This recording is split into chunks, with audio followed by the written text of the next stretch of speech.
Esta es una de las varias veces que he sido bien recibido aquí en el local del Partido Aprista.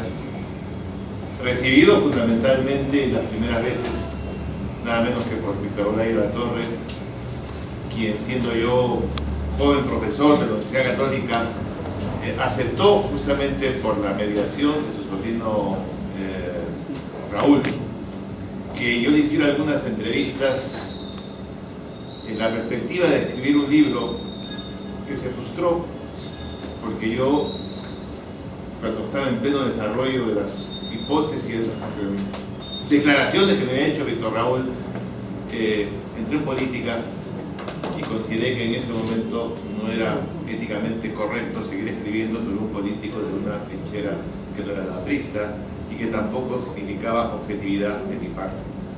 Por eso, gracias Carlos por recibirme nuevamente en un partido que, no siendo aprista, sin embargo siento como si fuera mi casa, porque gran parte de los gobernantes son apristas.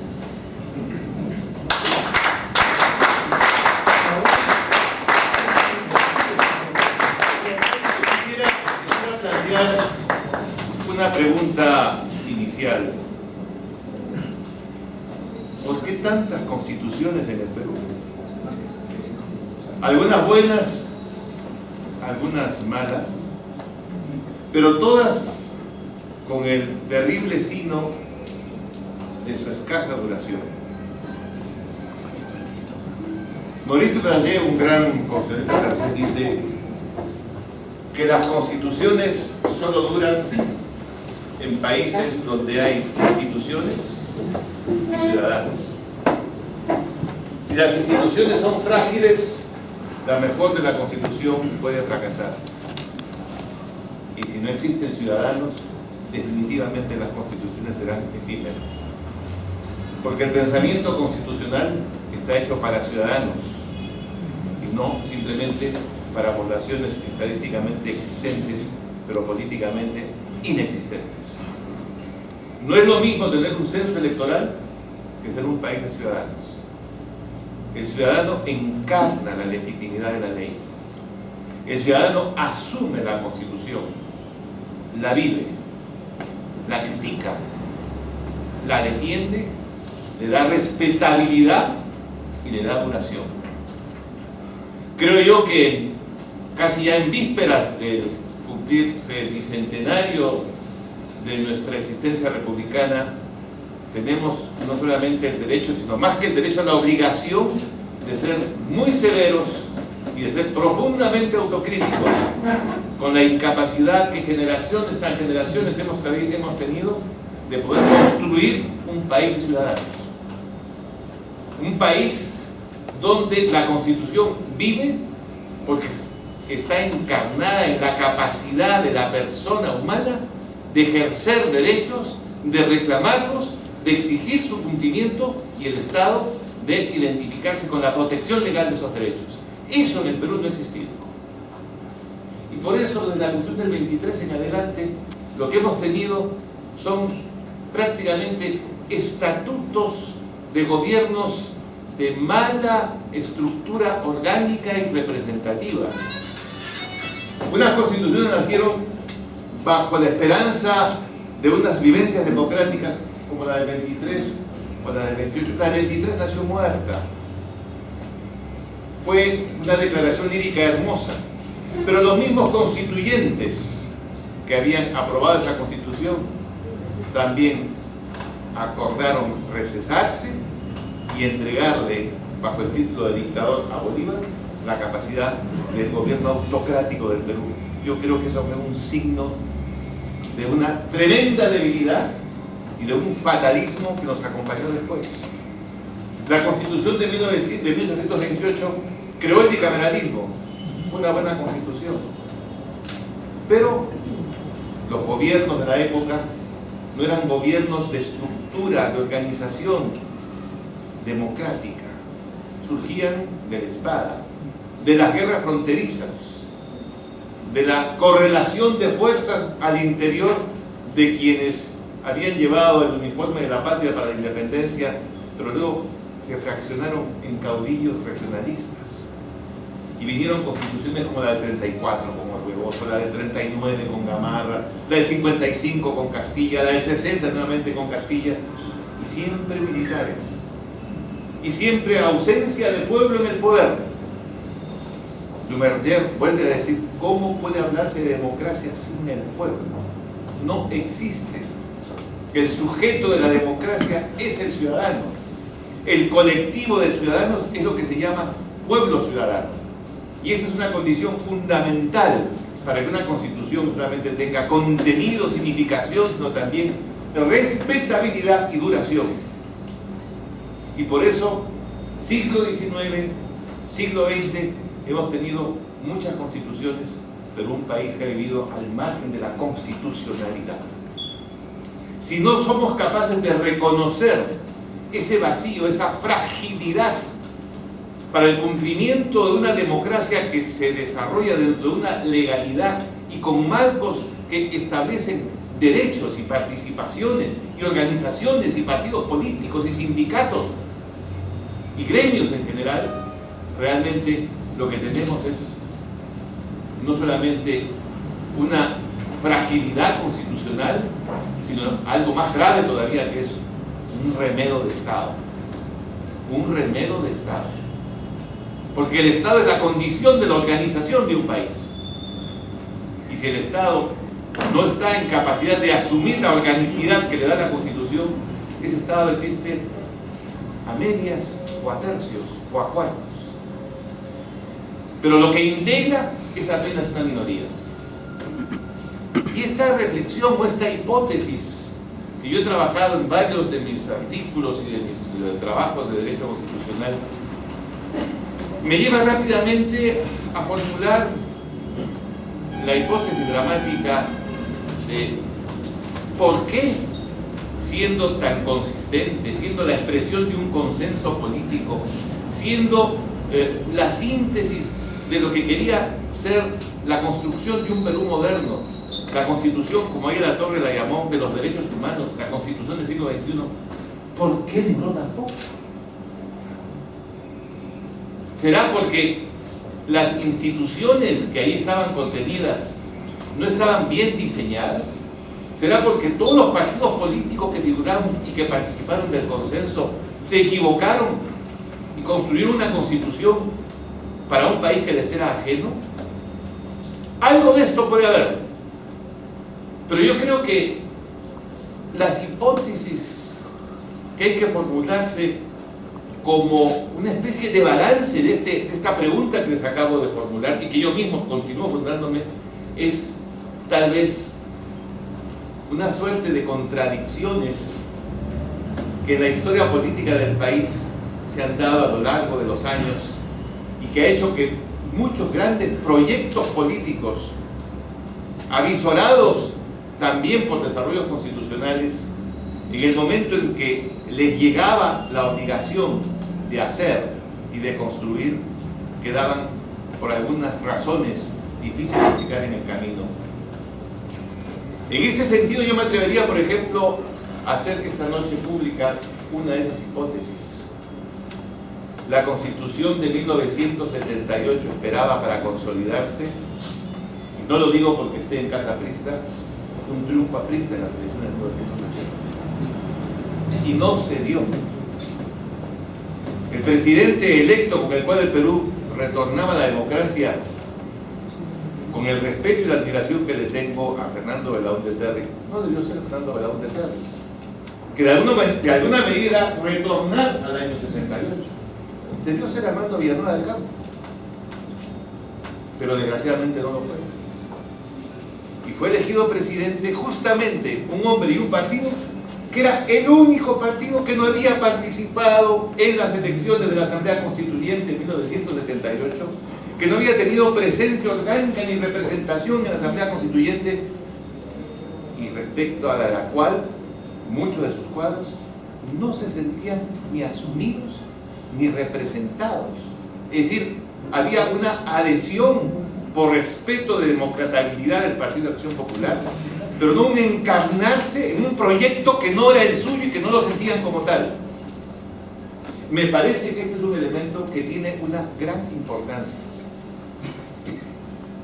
y me siento de algún modo autorizado a decirlo, porque justamente en el año 80 yo fui elegido senador y tuve como interlocutores a muchos dignos representantes de Acción Popular que en más de una conversación me declaraban su lejanía, su frialdad frente a un proyecto de constitución que, lo voy a decir también, me decían, pero esta constitución tiene mucho de las reformas del velasquismo, tiene mucho del aprismo, nosotros hubiéramos tenido otro enfoque, otra perspectiva. Y yo decía, bueno, ¿y por qué no participaron?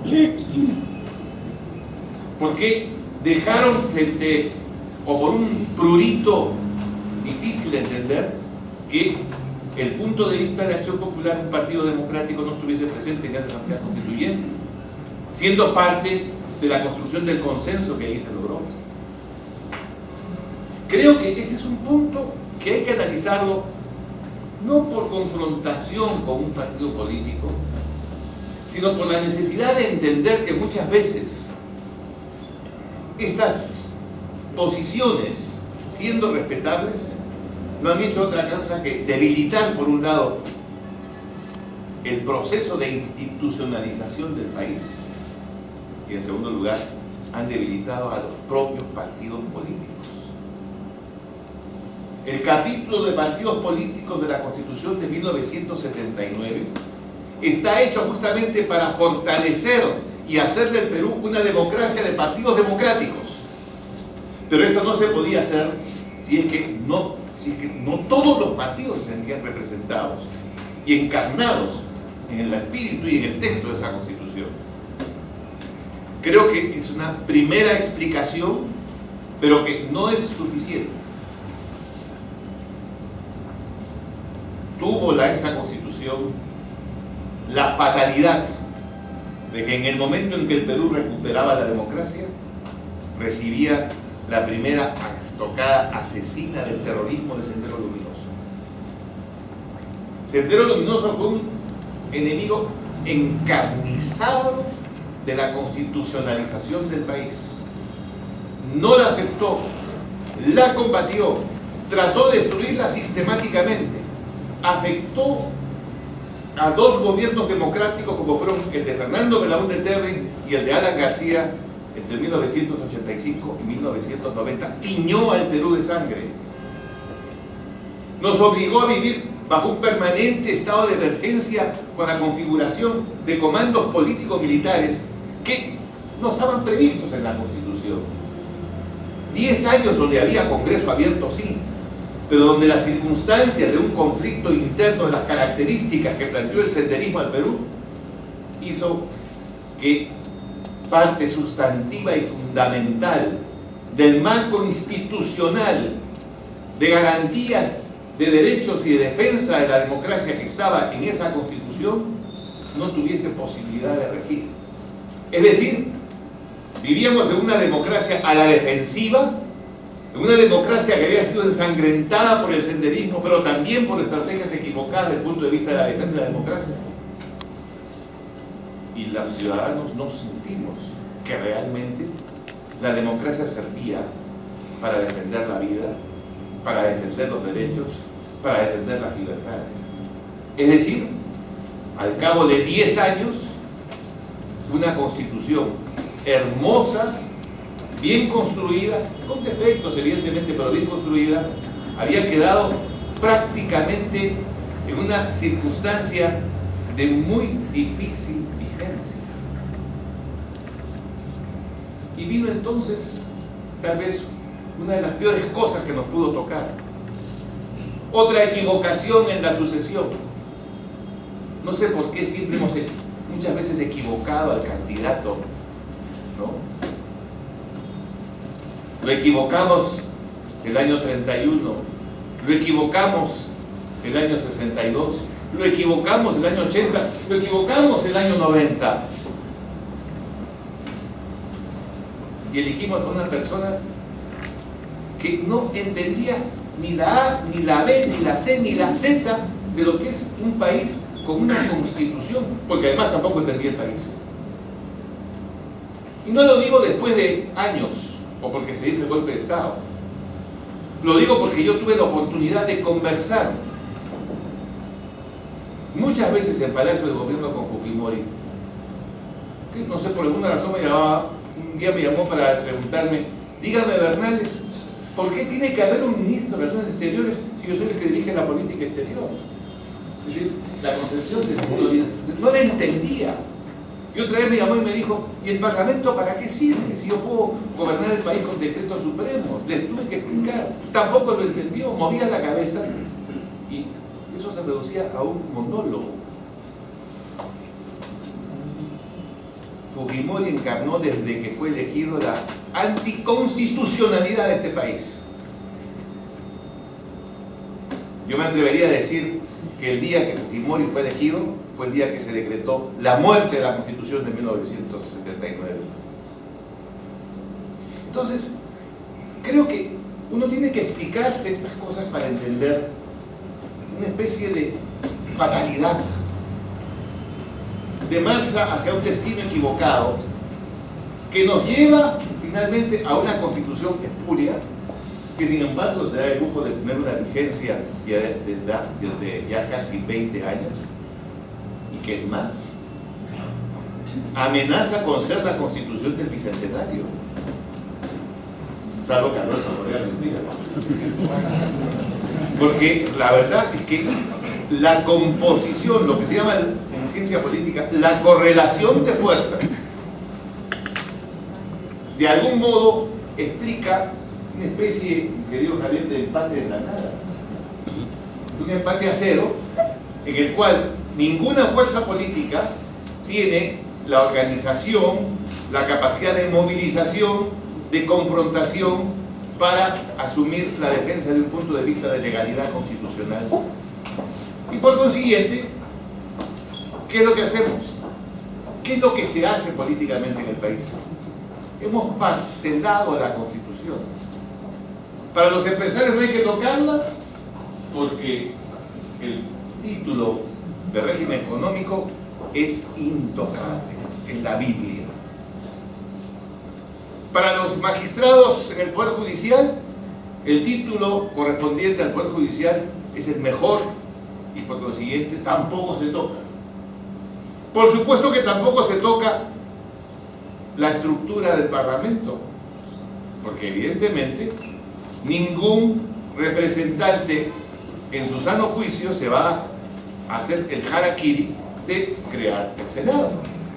Y por consiguiente prefieren tener pues esta pantomima, ¿no?, de Parlamento que no tiene cuándo caer. Es la peor de las pesadillas.